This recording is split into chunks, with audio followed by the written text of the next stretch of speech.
Quelque chose de bouleversant est sur le point de se produire en avril.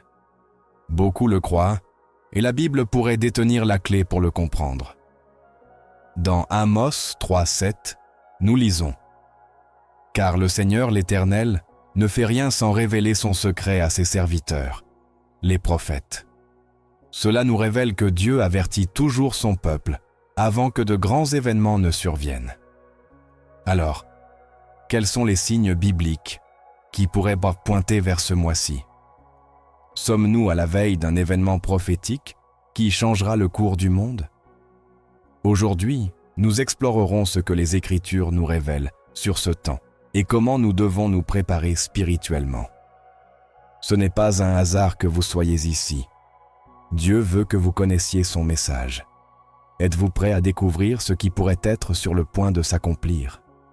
Vous êtes-vous déjà demandé si le monde est sur le point de vivre un changement radical?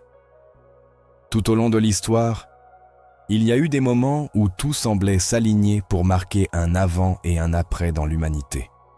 Mais ce qui est encore plus saisissant, c'est que la Bible l'avait déjà annoncé.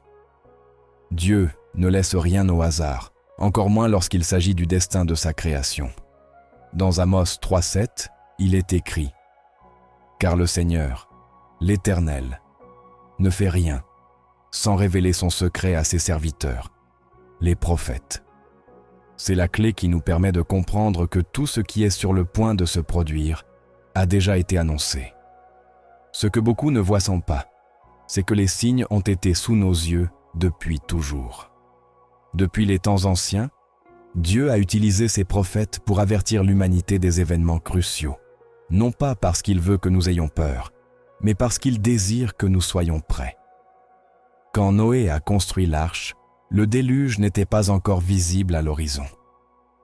Les gens se moquaient de lui, le considérant comme un fou, jusqu'à ce que la pluie commence à tomber et qu'il soit trop tard pour réagir.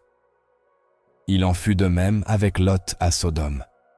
L'avertissement est arrivé avant la destruction, mais seuls quelques-uns ont écouté. Et aujourd'hui, en notre temps, nous sommes témoins d'un avertissement divin que beaucoup ignorent. Le mois d'avril n'est pas un mois quelconque. Dans l'histoire biblique, il a été marqué par des événements spirituels significatifs. La Pâque, la résurrection de Jésus, des moments de délivrance et de jugement ont eu lieu durant cette période. Il se pourrait que cet avril apporte avec lui un accomplissement prophétique qui changera le cours de l'humanité. Les Écritures nous montrent que Dieu agit en cycle, et ceux qui ont des yeux pour voir comprendront que nous sommes au seuil de quelque chose de transcendant. Dans Daniel 2,21, la parole nous révèle que c'est Dieu qui change les temps et les saisons, qui renverse les rois et établit des rois, qui donne la sagesse aux sages et la connaissance à ceux qui comprennent. Rien ne se produit sans son intervention.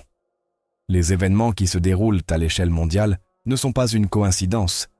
Les changements de gouvernement, les crises économiques, les signes dans la nature, tout semble s'aligner d'une manière que peu peuvent expliquer, mais que la Bible, elle, explique. Certains ressentent dans leur esprit que quelque chose est imminent, une inquiétude, un appel à la préparation, une sensation que nous sommes dans les derniers instants avant qu'un grand événement ne se produise. Les disciples eux-mêmes ont posé ces questions. Dans Matthieu 24, ils se sont approchés de Jésus et lui ont dit « Dis-nous, quand cela arrivera-t-il ?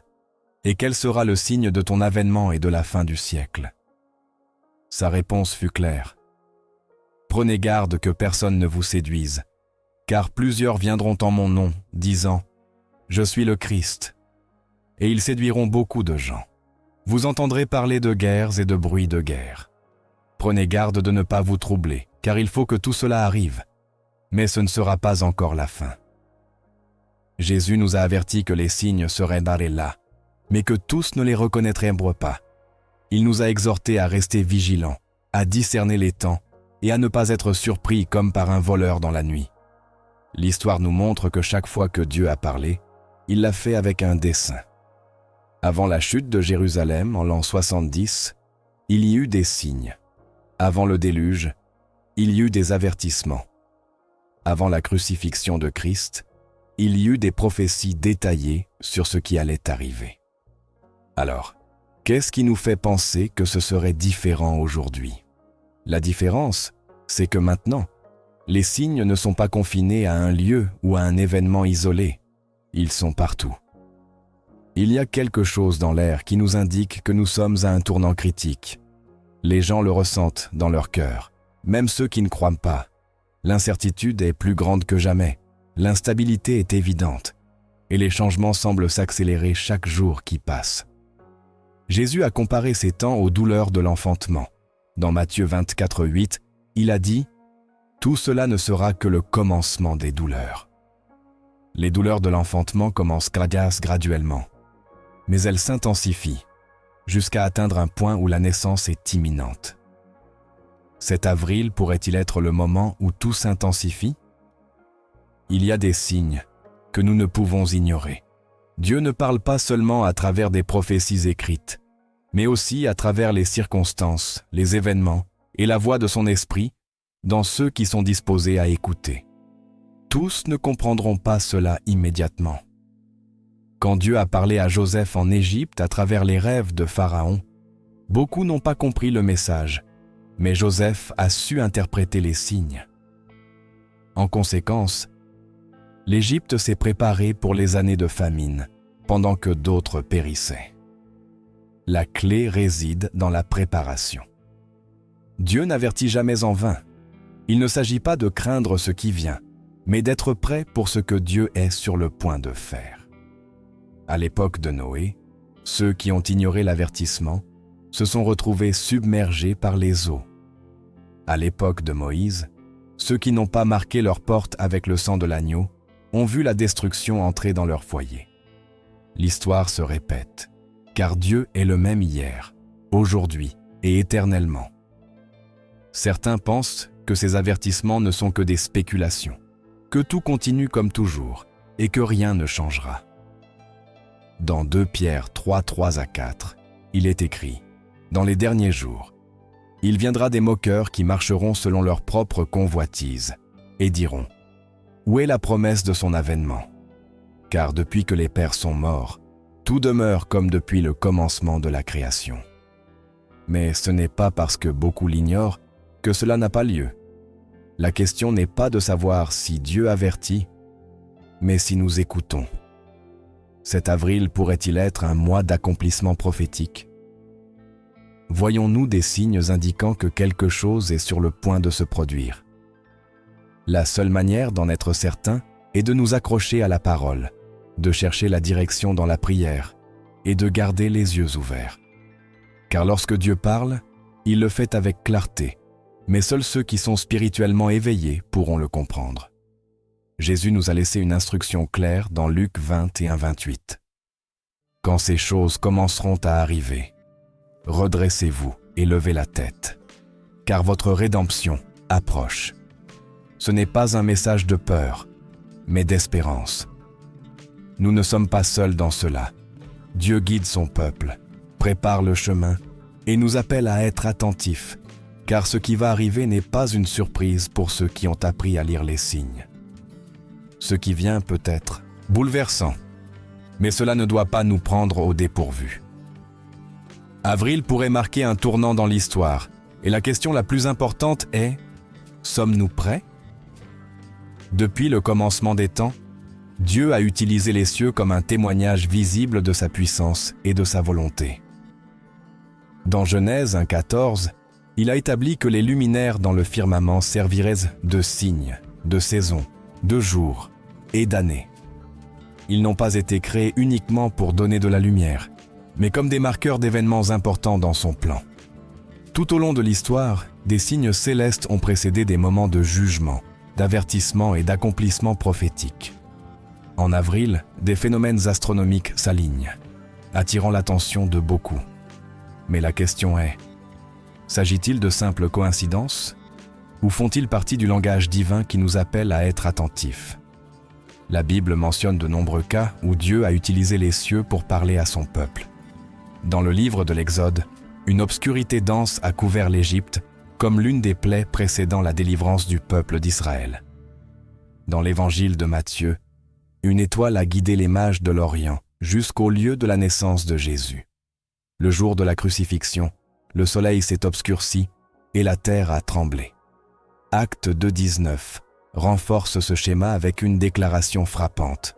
« Je donnerai des prodiges dans le ciel en haut et des signes sur la terre en bas, du sang, du feu et une vapeur de fumée. » Ces signes ont marqué des moments décisifs dans l'histoire de l'humanité. Maintenant, avec des événements célestes imminents en avril, il est légitime de se demander si nous sommes face à un nouveau message divin. Les éclipses ont été historiquement associées à des jugements et des avertissements dans les Écritures. Dans Joël 2,31, il est dit « Le soleil se changera en ténèbres et la lune en sang, avant que vienne le jour grand et redoutable de l'Éternel. » Il ne s'agit pas seulement de phénomènes naturels, mais d'événements qui ont coïncidé avec des moments critiques. En 1492, une éclipse lunaire a coïncidé avec l'expulsion des Juifs d'Espagne. En 1948, la renaissance de l'État d'Israël s'est produite dans le cadre d'une série de signes dans le ciel. En 1967, pendant la guerre des 6 jours, une lune de sang a marqué le conflit. L'histoire montre que lorsque les cieux parlent, l'humanité doit prêter attention. Dans Luc 21, 25 à 26, Jésus a averti « Il y aura des signes dans le soleil, dans la lune et dans les étoiles, et sur la terre, une angoisse des nations, les hommes rendant l'âme de terreur dans l'attente de ce qui surviendra dans le monde. » Ce n'est pas une coïncidence que ces événements célestes coïncident avec des périodes de bouleversements mondiaux. Actuellement, le monde fait face à une incertitude à tous les niveaux, politique, économique et moral.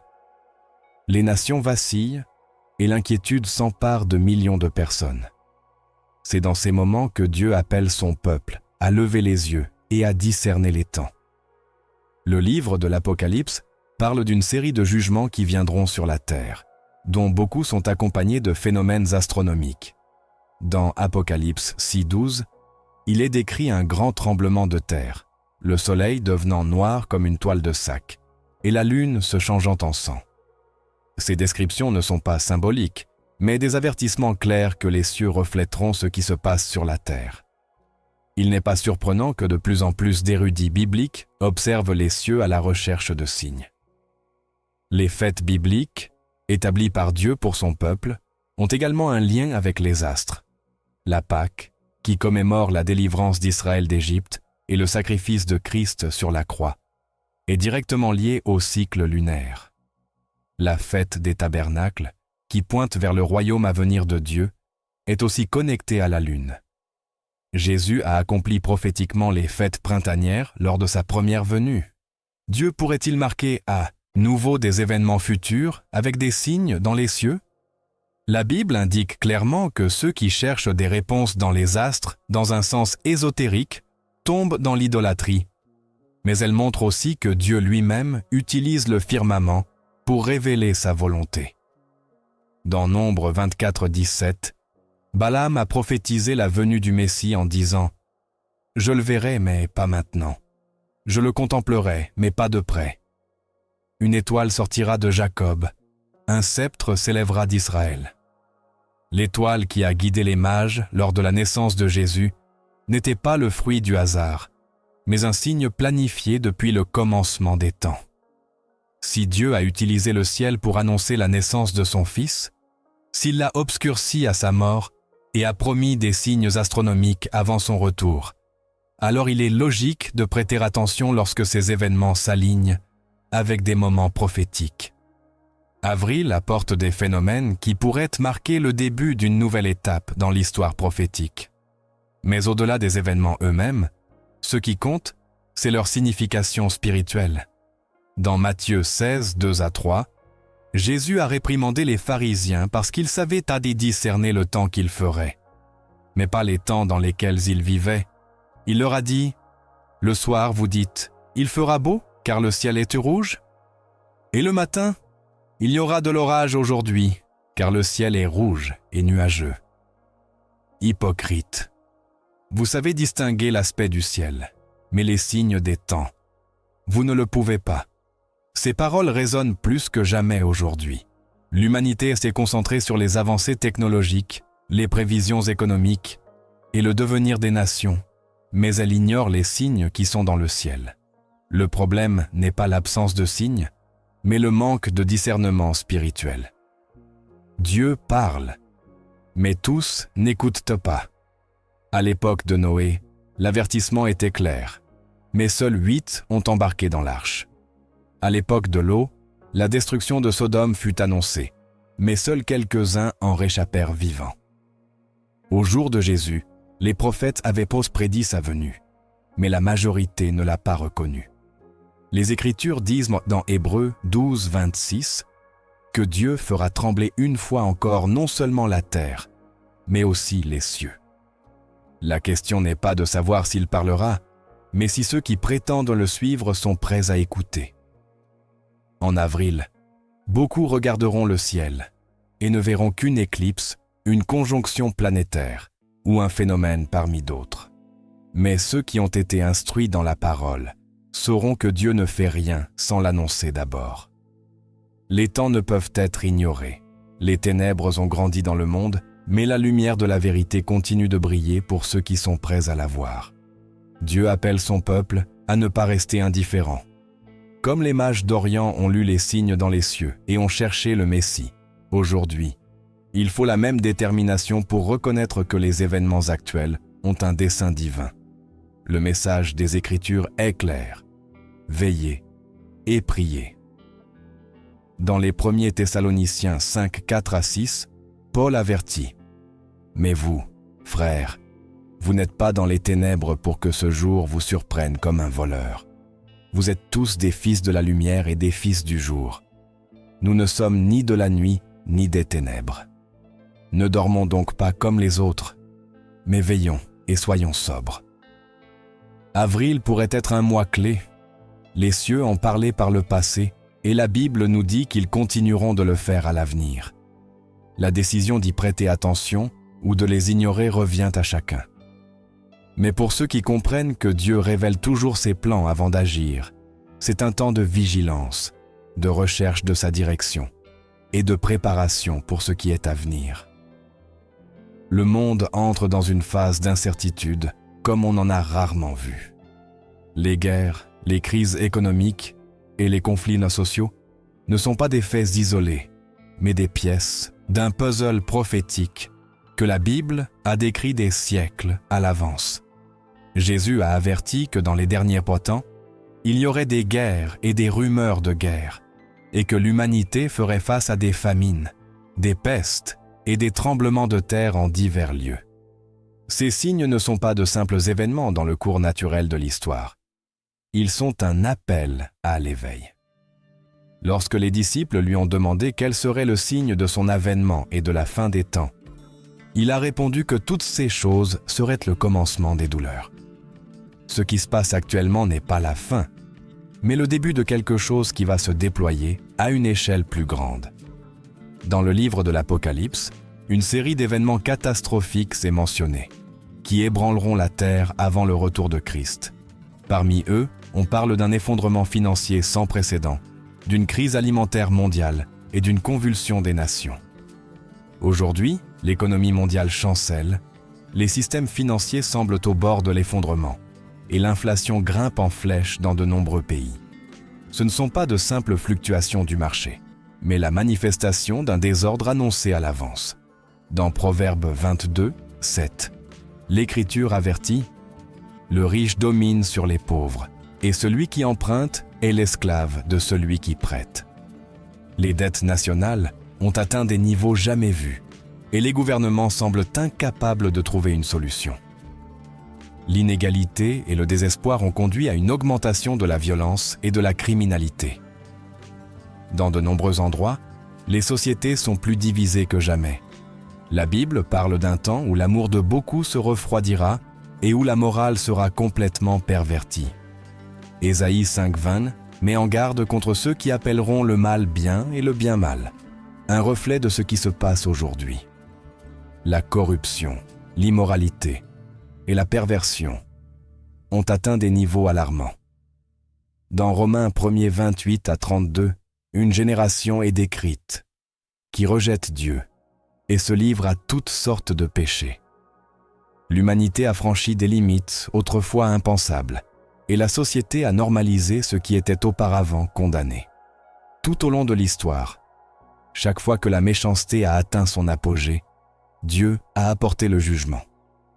La destruction de Sodome et Gomorrhe fut le résultat d'une dégénérescence morale sans frein. Le déluge à l'époque de Noé fut la conséquence d'une corruption extrême de l'humanité. Dans chaque cas, il y eut des avertissements avant la calamité. Dieu n'exécute pas sa justice sans offrir d'abord une chance de repentance. À Ninive, lorsque Jonas fut envoyé proclamer le jugement, les habitants se sont humiliés et ont crié pour la miséricorde. Et Dieu a retenu sa main. Mais lorsqu'une société endurcit son cœur, le jugement devient inévitable.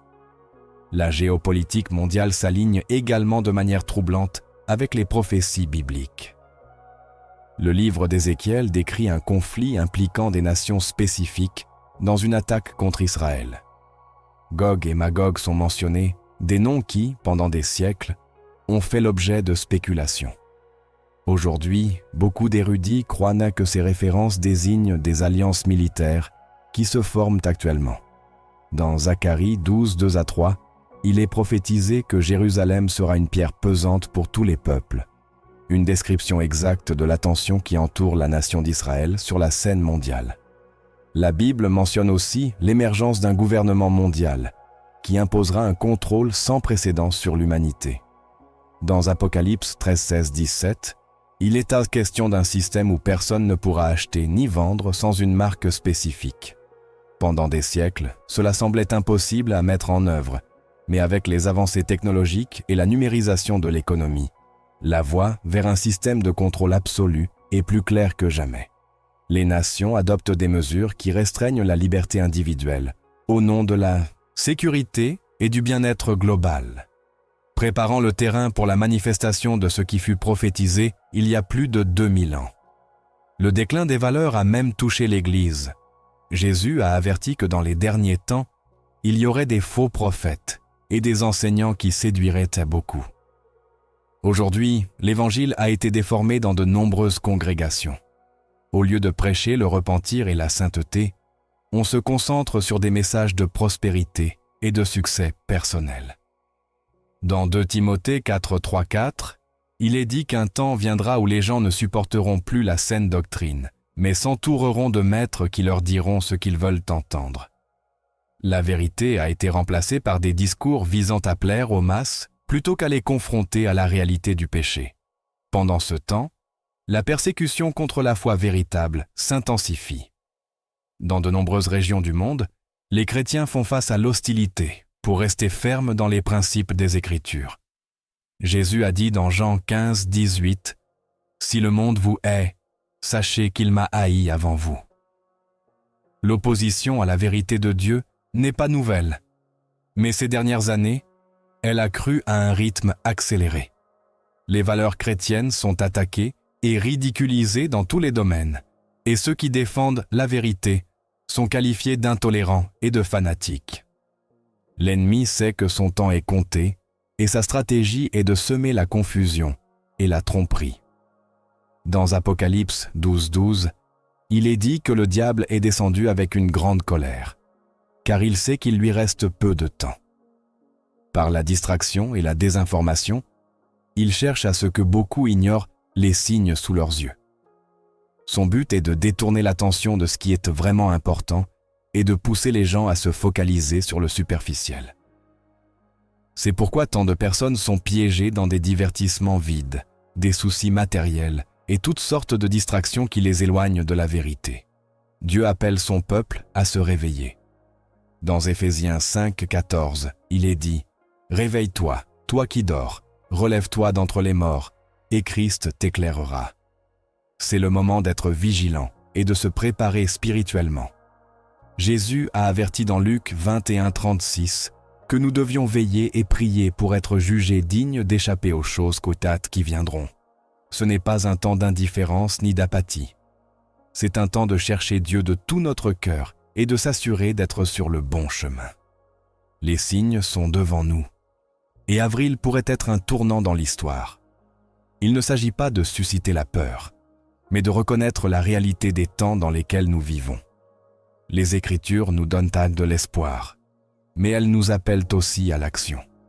Dans 1 Pierre 4,7, il est dit « La fin de toute chose est proche, soyez donc sobres et veillez dans la prière. » La prière et la communion avec Dieu seront essentielles dans les temps à venir. Ce qui se passe n'est pas une coïncidence. Tout a été écrit et annoncé des siècles à l'avance. Ceux qui ignorent les signes le font à leur propre risque, mais ceux qui prêtent attention et cherchent Dieu avec sincérité trouveront direction et force. La question n'est pas de savoir si quelque chose va arriver, mais si nous sommes prêts pour ce qui vient. Israël a été le centre de la prophétie depuis le commencement des temps. Chaque événement de son histoire a été marqué d'un dessein divin, et chaque fait a eu une résonance dans le domaine spirituel. Ce n'est pas un pays comme les autres sur la carte. Ce n'est pas une nation quelconque. C'est la scène où Dieu a déployé son plan depuis les jours d'Abraham, et elle reste le point clé où se manifesteront les promesses finales. Dans Zacharie 12,3, il est déclaré avec clarté « En ce jour-là, je ferai de Jérusalem une pierre pesante pour tous les peuples. Tous ceux qui la soulèveront seront gravement blessés. » Les Écritures ne laissent aucun doute. Israël sera au cœur du conflit qui définira le destin du monde. Et ce qui s'y passe en ce moment ne peut être ignoré. Les prophètes ont parlé d'un temps où les nations s'aligneraient contre Israël, où son existence même serait une provocation pour le monde. Pendant des siècles, la terre promise est restée entre les mains d'autres peuples. Son identité semblait s'être effacée entre l'exil et la diaspora, mais la parole de Dieu ne s'est jamais éteinte. Dans Ézéchiel 37, la vision de la vallée des ossements secs ne représentait pas seulement la restauration spirituelle d'un peuple, mais sa résurrection en tant que nation. Contre toute attente, après des millénaires sans territoire propre, en 1948, Israël est rené en un seul jour, comme l'avait prédit Ésaïe 66,8. Qui a jamais entendu pareille chose? Qui a vu de telles choses? Un pays naîtra-t-il en un jour? Depuis lors, l'histoire d'Israël a été une lutte constante pour sa survie. Chaque conflit, chaque guerre, chaque tentative de rayer son existence de la carte a été une confirmation que cette nation est au centre d'une bataille spirituelle. Ce n'est pas de la politique, ce n'est pas de la géopolitique, c'est de la prophétie en action. Les ennemis d'Israël ont répété à maintes reprises leur intention de le détruire, mais les Écritures affirment clairement que Dieu lui-même l'a protégé et continuera de le faire jusqu'à ce que ses desseins soient accomplis. Cependant, une prophétie reste encore à s'accomplir. L'attaque massive contre Israël, décrite dans Ézéchiel 38 et 39, où une coalition de nations viendra contre lui. La question n'est pas de savoir si cela arrivera, mais quand. Aujourd'hui, les alignements politiques et militaires se configurent d'une manière jamais vue auparavant. Des nations qui semblaient éloignées ont commencé à tisser des liens avec un objectif commun. Les conflits au Moyen-Orient ont escaladé d'une manière qui rappelle les avertissements des prophètes. Le psaume 83 décrit un cri des nations disant « Venez et détruisons-les pour qu'ils ne soient plus une nation, afin que le nom d'Israël ne soit plus en mémoire. » C'est l'agenda qui se développe sous les yeux du monde, et ceux qui connaissent les Écritures savent que ce n'est pas une coïncidence. Le prophète Daniel a reçu des visions sur la fin des temps et a parlé d'un pacte qui serait conclu avec de nombreuses nations, un accord qui marquerait le début d'une période décisive pour Israël et le monde. Dans Daniel 9,27, il mentionne un dirigeant qui confirmera un pacte avec beaucoup pour une semaine, mais qui, à mi-parcours, rompra cet accord. Tout au long de l'histoire, il y a eu de multiples tentatives pour établir des accords de paix au Moyen-Orient, Mais aucun n'a été définitif. Chaque négociation a été fragile, chaque promesse temporaire. Cependant, les Écritures indiquent qu'un point viendra où ce pacte sera crucial pour le développement des événements prophétiques. Israël n'est pas seulement le centre des conflits politiques, mais aussi le théâtre de la restauration spirituelle. Dans l'Ancien Testament, le temple de Jérusalem était le lieu où la présence de Dieu demeurait parmi son peuple. Il fut détruit en l'an 70 après J-Zos, et depuis lors, il n'a pas été reconstruit. Pourtant, les prophéties des derniers temps mentionnent un troisième temple en activité. Dans 2 Thessaloniciens 2:4, il est décrit comme celui qui s'opposera à Dieu et s'assiera dans le temple, se proclamant lui-même Dieu. Cet événement ne peut avoir lieu que si le temple est reconstruit. Ces dernières années, des progrès significatifs ont été réalisés dans sa planification. Les préparatifs ne sont pas théoriques. Ce ne sont pas des suppositions. Il existe un désir parmi certains secteurs du peuple juif de voir le retour du temple et des organisations spécifiques ont travaillé à la création des ustensiles sacrés, à la formation des prêtres et à la récupération des éléments nécessaires pour les sacrifices. Le terrain où le temple devrait être construit est un point de conflit, et tout mouvement dans cette direction pourrait déclencher une crise mondiale.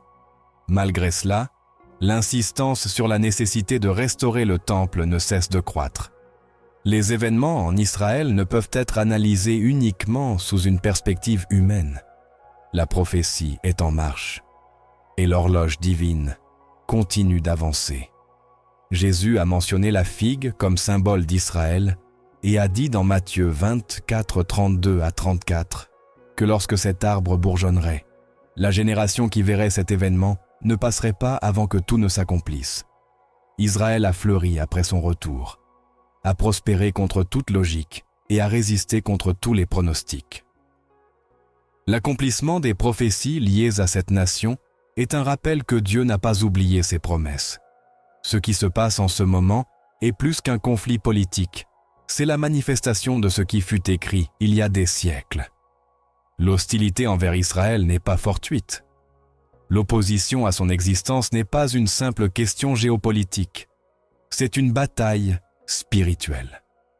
Apocalypse 12 décrit un dragon poursuivant une femme qui donne naissance à un fils mâle, un symbole représentant le peuple de Dieu et le Messie.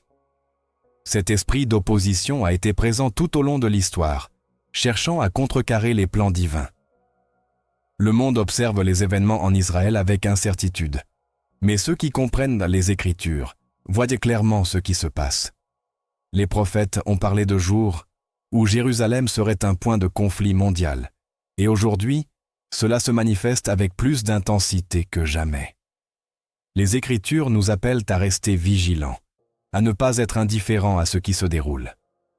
Dans Ésaïe 62, 6 à 7, il hésite des questions de sentinelles qui ne se tairont pas jusqu'à ce que Dieu rétablisse Jérusalem. C'est l'appel pour ceux qui connaissent la vérité. Restez fermes dans l'observation et la prière. L'histoire d'Israël n'est pas terminée. Son rôle dans la prophétie est inéluctable et son destin est déjà écrit. Chaque mouvement dans cette nation est une pièce du plan divin. Chaque événement qui l'entoure est un écho de ce qui fut annoncé. La question n'est pas de savoir si ce que la Bible dit sur Israël se réalisera, mais si ceux qui le savent y prêtent attention. En ce temps, les signes deviennent plus évidents et les événements se déroulent rapidement. Les Écritures sont claires. Israël sera le point où convergeront les événements finaux. Ce qui se prépare sur ce territoire n'est pas une simple question politique. C'est la manifestation de ce que les prophètes ont annoncé. Dans Ézéchiel 38, 23, Dieu déclare qu'en agissant au milieu de ces événements, son nom sera magnifié, et les nations sauront qu'il est le Seigneur. Le développement des prophéties sur Israël suit son cours. Il n'y a pas de place pour l'indifférence ni pour le doute. Le temps avance, les événements se déploient, et l'appel reste le même. Observer, discerner et se préparer. La préparation spirituelle n'a jamais été facultative. Depuis le début, Dieu a appelé son peuple à veiller, à être prêt pour ce qui vient, à ne pas être surpris par les événements prophétisés depuis les temps anciens. Dans Luc 21:36, Jésus a averti avec clarté. « Veillez donc en tout temps, priant afin que vous soyez jugés dignes d'échapper à toutes ces choses qui arriveront et de vous tenir debout devant le Fils de l'homme. » Les signes sont visibles. Le monde change à un rythme accéléré et les prophéties se réalisent sous les yeux de ceux qui ont du discernement.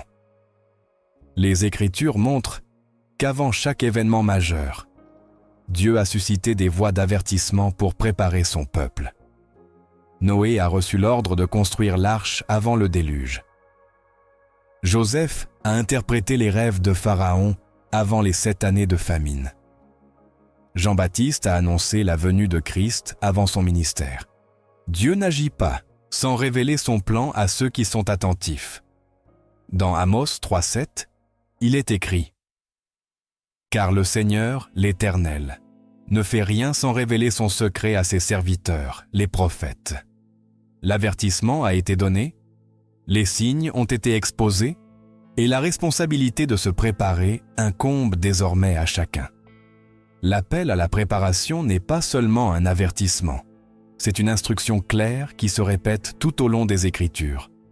Dans la parabole des 10 vierges, Jésus a expliqué que certaines étaient moins prudentes et gardèrent leurs lampes allumées, tandis que d'autres, insensées, ne se préparaient pas. Quand le moment crucial est arrivé, les portes se sont fermées, et celles qui n'étaient pas prêtes sont restées dehors. Matthieu 25:13 conclut avec cet avertissement. « Veillez donc, car vous ne savez ni le jour ni l'heure où le Fils de l'homme viendra. » Ce message n'a pas été donné pour inspirer la peur, mais pour souligner l'urgence d'être dans la bonne posture spirituelle. Dans les temps finaux, la bataille ne sera pas seulement physique ou politique, mais aussi spirituelle. Éphésiens 6:12 le déclare sans détour. « Car nous n'avons pas à lutter contre la chair et le sang, mais contre les principautés, contre les puissances, contre les dominateurs des ténèbres de ce siècle, contre les esprits méchants dans les lieux célestes. » Un conflit est en cours, qui dépasse ce que l'on peut voir à l'œil nu. Les forces du mal ont travaillé pour affaiblir la foi, endormir ceux qui devraient être vigilants, distraire avec les soucis du monde ceux qui devraient être concentrés sur ce qui compte vraiment. La Bible parle d'un temps où beaucoup s'éloigneront de la vérité et suivront des doctrines trompeuses. Dans 2 Timothée 4, 3-4, il est averti qu'un temps viendra où les gens ne supporteront plus la saine doctrine, mais, ayant l'oreille qui les démange, s'entoureront de maîtres, selon leurs propres désirs, et détourneront leurs oreilles de la vérité pour se tourner vers des fables. La préparation spirituelle implique de rester ferme dans la vérité, de ne pas se laisser emporter par des philosophies creuses ou des messages qui flattent l'émotion, mais manquent de fondement dans la parole. Jésus a enseigné que la prière et la vigilance sont fondamentales. Dans Marc 14h38, avant d'affronter la croix, il a dit à ses disciples « Veillez et priez, afin que vous n'entriez pas en tentation. L'esprit est prêt, mais la chair est faible. » La faiblesse spirituelle est le plus grand danger en temps de crise. Ceux qui n'ont pas fortifié leur foi, qui n'ont pas cultivé une relation authentique avec Dieu, se trouveront vulnérables lorsque les épreuves s'intensifieront. La prière n'est pas seulement une pratique religieuse. C'est une arme spirituelle, une connexion directe avec le Père qui permet de recevoir direction et force au milieu de l'incertitude. La foi n'est pas quelque chose qui s'active à la dernière minute. C'est une conviction qui doit être développée et affermie à l'avance. Hébreux 11:6 déclare « Or, sans la foi, il est impossible de lui plaire, car il faut que celui qui s'approche de Dieu croit qu'il existe et qu'il était le rémunérateur de ceux qui le cherchent. » La foi est le fondement de la préparation spirituelle. C'est la certitude que les promesses de Dieu s'accompliront. C'est la confiance que sa protection est réelle c'est l'assurance que son plan est parfait. Même lorsque le monde est en chaos, l'ennemi a cherché à semer la distraction, l'incrédulité et la tiédeur dans les cœurs. Apocalypse 3,16 met en garde contre les effets de l'indifférence spirituelle. Mais parce que tu es tiède et que tu n'es ni froid ni chaud, je te vomirai de ma bouche. Le conformisme et la complaisance ont été les outils qui ont conduit beaucoup à s'éloigner de la vérité, à repousser des décisions qui devraient être prises avec urgence, à ignorer les avertissements donnés avec clarté. La préparation spirituelle implique aussi de rester ferme dans la parole. Dans Matthieu 7, 24 à 27, Jésus compare ceux qui écoutent son enseignement et le mettent en pratique à un homme prudent qui bâtit sur le roc, tandis que ceux qui l'ignorent sont comme un insensé qui construit sur le sable. La tempête frappe les deux, mais seul l'un reste debout. La stabilité ne dépend pas des circonstances extérieures, mais de la profondeur de la relation avec Dieu et du fondement dans sa vérité. Les distractions du monde ont conduit beaucoup à perdre de vue l'essentiel. Jésus a parlé des jours de Noé et de Lot, comme référence pour les temps finaux. Dans Luc 17, 26 à 30, il a expliqué qu'à cette époque, les gens mangeaient, buvaient, se mariaient et achetaient, sans se rendre compte de ce qui allait arriver jusqu'à ce que le jugement survienne soudainement. L'avertissement est clair. La pire chose que quelqu'un puisse faire en ces temps est de supposer que tout continuera comme avant, qu'il n'y a pas d'urgence à chercher Dieu, que les signes n'ont pas d'importance. Les Écritures montrent que ceux qui ont marché avec Dieu ont toujours été préparés avant d'affronter des moments cruciaux. Dans Actes 1:8, avant que les disciples ne commencent leur mission, Jésus leur a dit « Vous recevrez une puissance, le Saint-Esprit survenant sur vous, et vous serez mes témoins à Jérusalem, dans toute la Judée, dans la Samarie et jusqu'aux extrémités de la terre. » Ils n'ont pas été envoyés sans une formation adéquate. Ils n'ont pas été appelés sans recevoir les outils nécessaires. Dieu ne laisse jamais les siens sans défense, mais il exige disposition et obéissance. Les avertissements prophétiques ont été donnés dans un but, non pour semer la peur, mais pour inciter à l'action. Dans Apocalypse 22:7, Jésus déclare « Voici, je viens bientôt. Heureux celui qui garde les paroles de la prophétie de ce livre. » La bénédiction ne réside pas seulement dans la connaissance de la prophétie, mais dans le fait de vivre selon elle, de comprendre que chaque signe est un appel à être prêt, de répondre avec conviction à ce qui a été révélé. Le monde suit son cours, les événements continuent de se dérouler, mais la vérité reste inchangée. La promesse du retour de Christ demeure valide. Les prophéties continuent de s'accomplir. L'appel à la préparation reste le même. Ceux qui comprennent les temps ne peuvent rester indifférents. La foi, la prière, la vigilance et la fermeté dans la parole sont les clés pour être prêts à ce qui vient. La préparation spirituelle n'est pas un luxe, c'est une nécessité. Ce n'est pas un conseil optionnel, c'est un mandat clair. Dans 1 Pierre 4,7, cela est résumé par une instruction qui résonne avec force en ce temps. La fin de toute chose est proche. Soyez donc sobres et veillez dans la prière. C'est le moment d'être éveillé, de reconnaître l'urgence des temps et de s'assurer d'être dans la bonne posture spirituelle. Il n'y aura pas d'excuse pour l'indifférence, pas de justification pour le manque de préparation. Les signes ont été donnés, les avertissements ont été proclamés, et la seule question qui restait, chacun est-il prêt pour ce qui vient ? Avril n'est pas seulement un mois sur le calendrier. C'est une période marquée par des événements qui ont défini l'histoire spirituelle de l'humanité. Dans les temps anciens, Dieu a établi des cycles prophétiques où certaines dates signalaient des moments de jugement, de restauration et d'accomplissement de ses promesses. La Bible ne parle pas de coïncidence, mais de temps désignés où sa volonté se manifeste avec clarté. Chaque événement significatif s'est produit au moment précis, suivant un schéma que peu ont su discerner. Ce qui est sur le point de se passer en avril pourrait ne pas faire exception. Dans l'histoire biblique, avril a été le mois de la rédemption et du jugement. C'est à cette époque qu'Israël est sorti d'Égypte, marquant le début de son histoire comme nation sous la direction de Dieu. Dans Exode 12, la Pâque fut établie, une célébration qui commémorerait à jamais la délivrance du peuple de l'esclavage.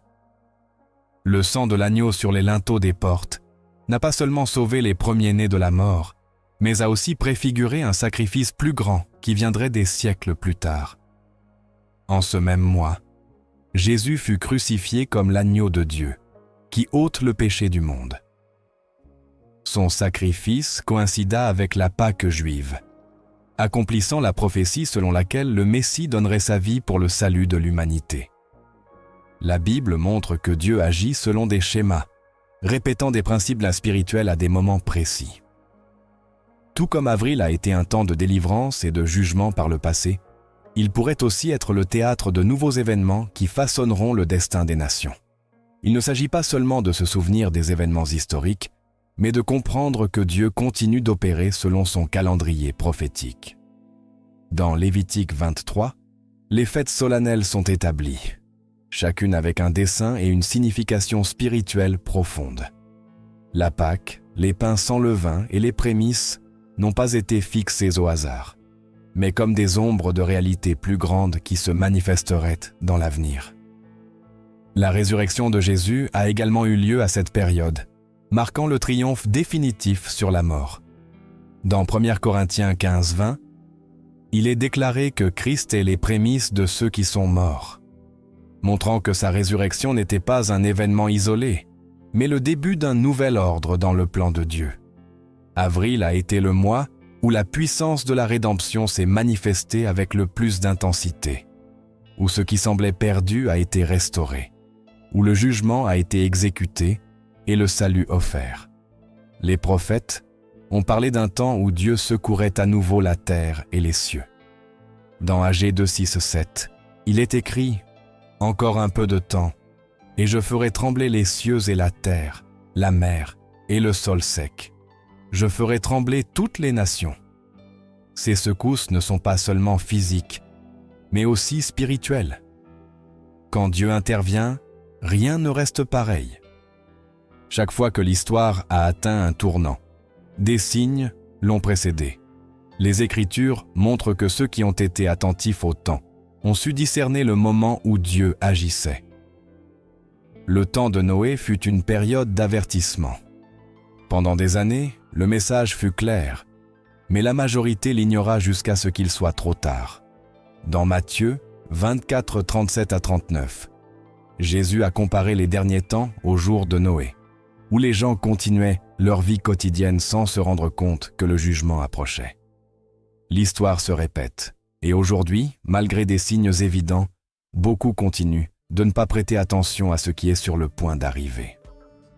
Les Écritures avertissent que dans les derniers jours, il y aura un cri de paix et de sécurité, mais que la destruction viendra soudainement.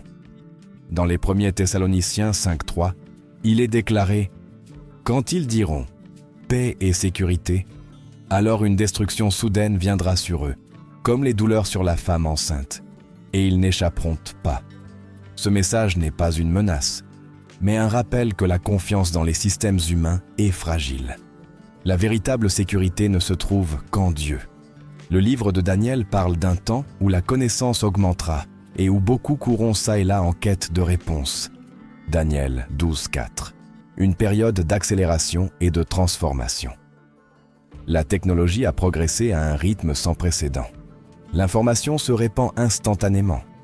Les changements dans le monde surviennent avec une rapidité inhabituelle.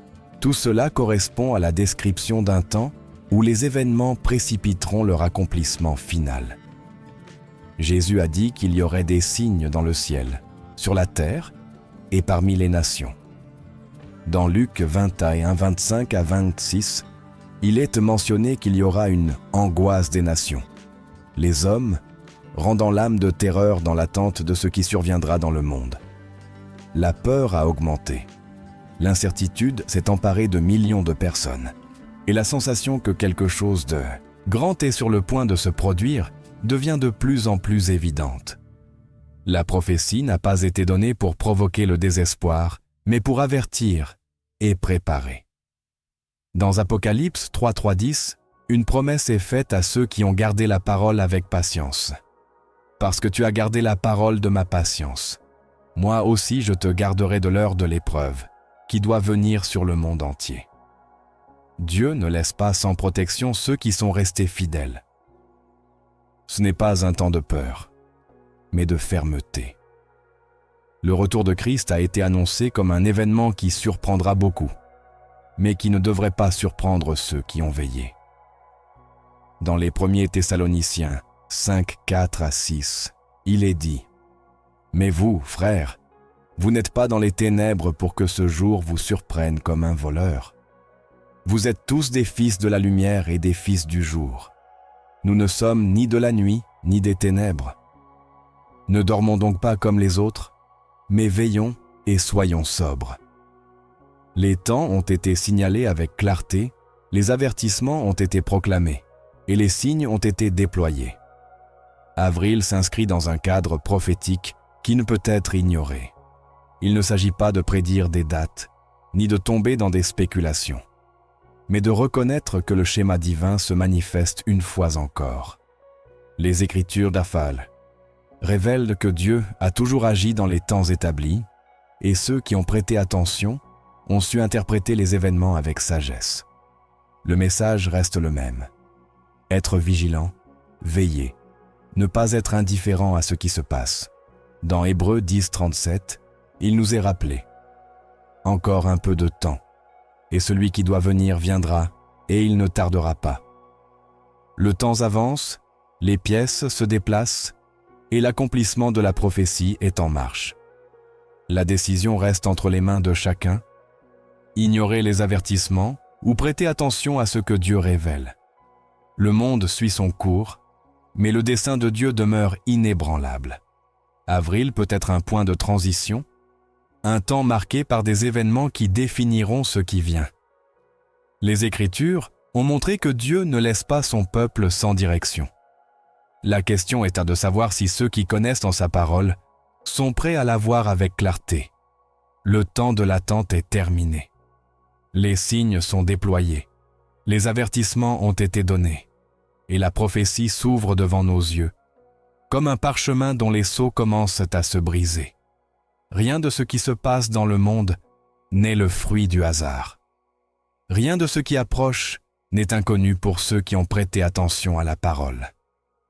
Avril se dresse à l'horizon comme un point de bascule, un mois qui pourrait marquer le début de quelque chose qui changera le cours de l'humanité. Mais la vraie question n'est pas ce qui arrivera, mais comment nous répondons à ce que Dieu révèle. Les Écritures ont montré que le plan de Dieu ne se déploie pas de manière soudaine, mais progressive. Chaque événement est un écho de ce qui a déjà été écrit. Chaque fait est une pièce qui s'insère dans la vision prophétique annoncée depuis le commencement. Dans Ésaïe 46:10, Dieu déclare « J'annonce dès le commencement ce qui doit arriver, et longtemps d'avance ce qui n'est pas encore accompli. Je dis, mon dessein subsistera, et j'exécuterai toute ma volonté. » Son plan n'est pas soumis aux agendas humains ni aux changements des nations. Ce qui a été décrété dans les cieux s'accomplira sur la terre, et ceux qui ont été appelés à discerner les temps doivent être prêts. Ce n'est pas la première fois que l'humanité se trouve au seuil d'un moment prophétique. Au jour de Moïse, lorsque le peuple d'Israël était sur le point de sortir d'Égypte, une décision s'est présentée. Marquer les portes avec le sang de l'agneau, ou affronter les conséquences de la dernière plaie. Au jour d'Élie, alors qu'Israël s'était égaré après les Baals, le moment est venu de choisir entre servir Dieu ou persister dans l'idolâtrie. Au temps de Jésus, lorsque le Messie a marché parmi les hommes, beaucoup ont dû décider d'accepter son message ou de le rejeter. Chaque génération a été confrontée à un point de rupture, un instant où les signes exigeaient une réponse. Aujourd'hui, l'histoire se répète. Avril pourrait ne pas être un mois comme les autres, mais un portail vers une nouvelle étape prophétique. Ce qui vient n'est pas seulement un événement isolé, mais la convergence de signes qui se sont accumulés pendant des années. Certains ont senti dans leur esprit que quelque chose approche, que le monde avance vers un point de non-retour. Mais la révélation biblique ne nous montre pas seulement ce qui viendra, elle nous indique aussi comment y répondre. La réaction de l'humanité face au temps prophétique a toujours reflété l'état de son cœur. Au jour de Noé, il y eut de l'incrédulité. Au jour de Lot, il y eut du mépris pour l'avertissement. Au jour des prophètes, il y eut un rejet de la vérité. L'histoire a montré que lorsque Dieu parle, peu écoutent et encore moins agissent en conséquence. Jésus a dit dans Matthieu 7,14 « Car étroite est la porte et resserré le chemin qui mène à la vie, et il y en a peu qui le trouvent. » Ce n'est pas un message de désespoir, mais un avertissement sur la nature de la véritable foi. Le plus grand piège dans les temps prophétiques n'est pas la confusion sur les événements, mais la distraction qui empêche les gens de percevoir ce qui compte vraiment. L'agenda de l'ennemi ne repose pas uniquement sur le chaos ou la crise, mais sur le détournement de l'attention de l'humanité pour qu'elle ignore ce que Dieu fait. Dans 2 Corinthiens 4,4, il est mentionné que « Le Dieu de ce siècle a aveuglé l'entendement des incrédules, afin que la lumière de l'évangile de la gloire de Christ ne brille pas pour eux. » La cécité spirituelle est le plus grand danger en ce temps. Il ne s'agit pas seulement de connaître la prophétie, mais d'avoir la capacité de l'interpréter correctement. Dieu n'a pas laissé son peuple sans direction. Les Écritures sont une carte, un guide clair, qui permet de comprendre les temps et d'agir selon sa volonté. Mais la connaissance seule ne suffit pas. Dans Jacques 1,2, il est averti « Mettez en pratique la parole et ne vous contentez pas de l'écouter en vous trompant vous-même. » La préparation spirituelle ne consiste pas seulement à comprendre ce qui vient, mais à vivre selon la vérité révélée. Les décisions prises en ce temps détermineront le cours de ce qui est à venir.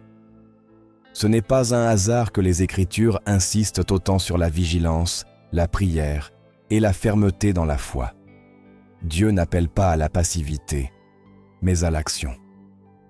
Dans Romains 13,11, nous sommes exhortés, et cela d'autant plus que vous savez en quel temps nous sommes, il est déjà l'heure de vous réveiller du sommeil. Car maintenant le salut est plus près de nous que lorsque nous avons cru. C'est le moment de se réveiller, de laisser tomber l'indifférence et de prendre au sérieux l'appel divin. Le danger des temps finaux ne réside pas seulement dans les crises extérieures, mais dans l'attitude du cœur. Dans Apocalypse 3,15 à 16, Jésus met en garde l'Église de Laodicée sur la tiédeur spirituelle. « Je connais tes œuvres. Tu n'es ni froid ni chaud. Je voudrais que tu sois au froid ou chaud. Mais parce que tu es tiède et que tu n'es ni froid ni chaud, je te vomirai de ma bouche. » Le plus grand risque n'est pas d'affronter des difficultés, mais d'être dans un état de complaisance qui empêche de reconnaître la voix de Dieu. Les Écritures révèlent que le plan de Dieu est conçu avec précision. Rien de ce qui a été écrit ne restera inaccompli. Dans Matthieu 24,35, Jésus l'a affirmé clairement. « Le ciel et la terre passeront, mais mes paroles ne passeront point. » Ce qui a été prophétisé s'accomplira avec exactitude, et ceux qui ont été attentifs ne seront pas surpris.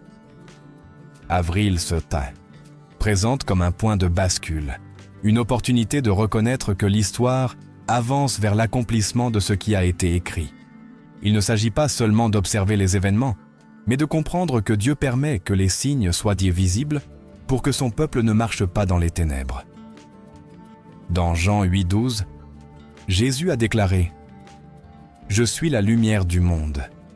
Celui qui me suit ne marchera pas dans les ténèbres, mais il aura la lumière de la vie. » L'appel final n'est pas à la spéculation, mais à la préparation. Ce n'est pas un message de peur, mais de certitude dans la fidélité de Dieu. Dans 1 Corinthiens 15,58, nous sommes exhortés. « Ainsi, mes frères bien-aimés, soyez fermes, inébranlables, progressant toujours dans l'œuvre du Seigneur, sachant que votre travail dans le Seigneur n'est pas vain. C'est le temps d'affirmer la foi, de vivre avec conviction, de marcher avec l'assurance que celui qui a promis est fidèle et accomplira sa parole. Les décisions ne peuvent être reportées. Le temps ne s'arrête pas. Avril marquera un nouveau chapitre, et ceux qui ont compris les temps sauront que Dieu reste aux commandes. Son plan n'a pas changé. Sa parole reste valide. Sa volonté continue de se manifester. Tout a été annoncé, tout a été averti. Tout s'aligne. La seule question est de savoir si ceux qui ont reçu la révélation sont prêts à répondre à l'appel qui leur a été donné.